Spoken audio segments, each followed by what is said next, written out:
Hey everyone, it's Emily here, and I am currently rereading Harry Potter and the Order of the Phoenix for like the millionth time because I've read all the Harry Potter books like a million times.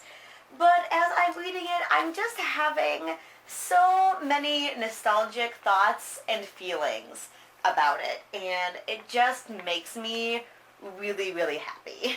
Harry Potter and the Order of the Phoenix came out the summer between my junior and senior year of high school. And of course, my friends and I were all obsessed with Harry Potter. And I just remember that just being such a fun summer when it came out. And one of my friends that lived nearby was over at my house like every single day that summer. And when they weren't over at my house, we were like talking on the phone all the time. And when the book came out, we would sit and read together, or we'd sit on the phone and like read out loud to each other.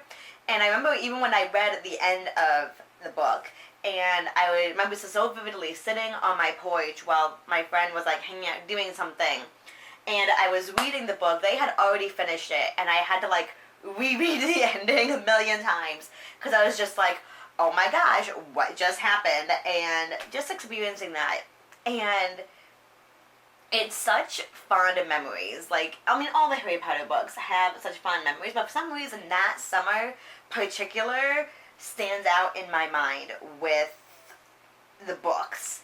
And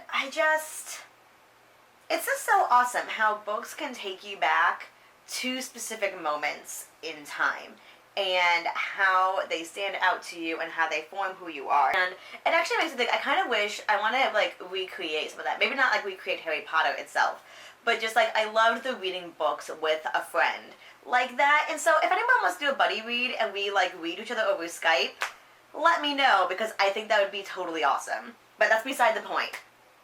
But just, I think Harry Potter, for most of us in booktube of this generation, we all kind of have the same feeling about Harry Potter to an extent, and we all can be like, yes, I remember those moments. I remember how awesome those summers were, those days when we were reading the books for the first time and we were anticipating the books.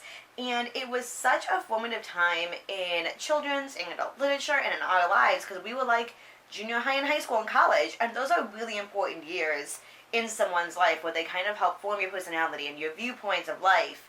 Like, I always loved reading before Harry Potter, and so I didn't have the experience of like, oh, Harry Potter was what taught me how to read and how much I love to read and introduced me to books. I already loved books before Harry Potter, but it was just like this like awesome series where it was kind of like, yes, now other people love books too.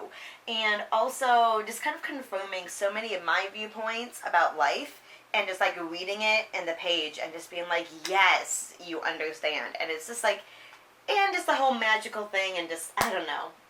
It's really hard to put into words. And I hear so many times people kind of talking about books and how it's like, oh, the next Harry Potter, or trying to recreate the experience of Harry Potter. And I think Harry Potter did have a huge impact on how we intake books now and the culture of books and being in a fandom. And like with the fan fiction and the midnight release parties for books and movies and the franchises and all of the media around it. And I think Harry Potter was a huge part of that and really kind of kickstarted the fandom life that we know now. But it bothers me when people try to say, this is the next Harry Potter, or who's going to be the next Harry Potter. Because I'm kind of like, well, you can't recreate it. In a way, I kind of feel like it's when people say, like, new bands in the music industry, it's like, oh, it's like Beatles mania all over again. And now, I wasn't around when the Beatles mania was all happening, so I really can't truly compare it. But it's the best comparison I can think of, because part of me kind of thinks, okay, yeah, I see where they're coming from with comparing different fans and the popularity of different bands to the Beatles, but at the same time, I'm like, I don't think there really have been a whole lot of music artists and bands and such that really were as formative and important to the music industry as the Beatles were. So you can't really truly create that period of time when the Beatles were in their prime. And so I feel like it's the same way with Harry Potter. Like, you can't recreate that. Even though there might be similarities and there might be different things that are as popular, but if you really think about it, it's not truly the same. But I kind of don't want a new Harry Potter, if that makes sense. I mean, like, there's Lord of the Rings. Lord of the Rings is its own thing. Harry Potter is not the new Lord of the Rings. Nothing will ever be the new Lord of the Rings, because the Lord of the Rings is its own thing, and it's never going to be old, because it's always going to be new generations discovering the books, discovering the movies.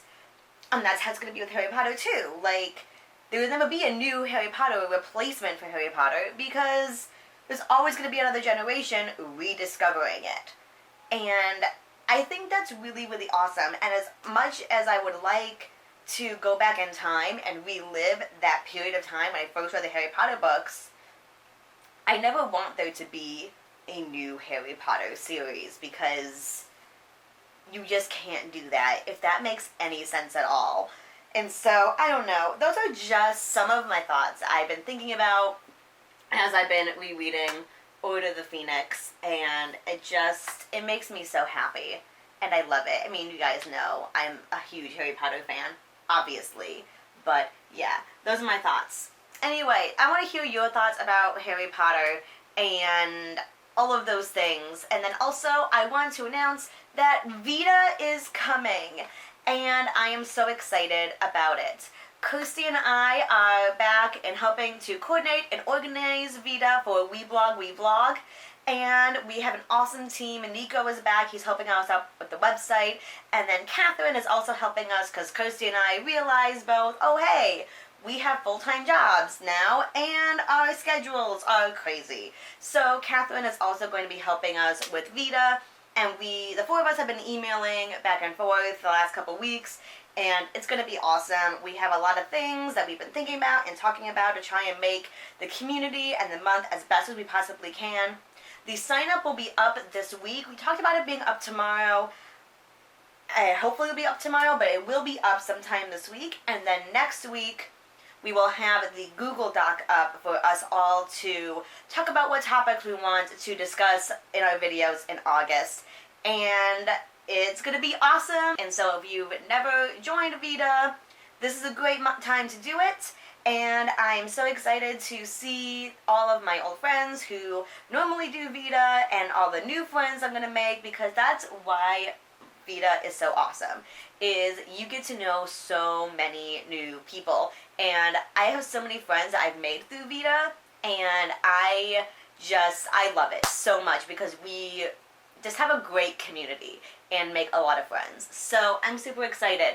And so you should sign up. I will leave the website down below in the doobly-doo. And I love your faces, and I will see you later. Bye.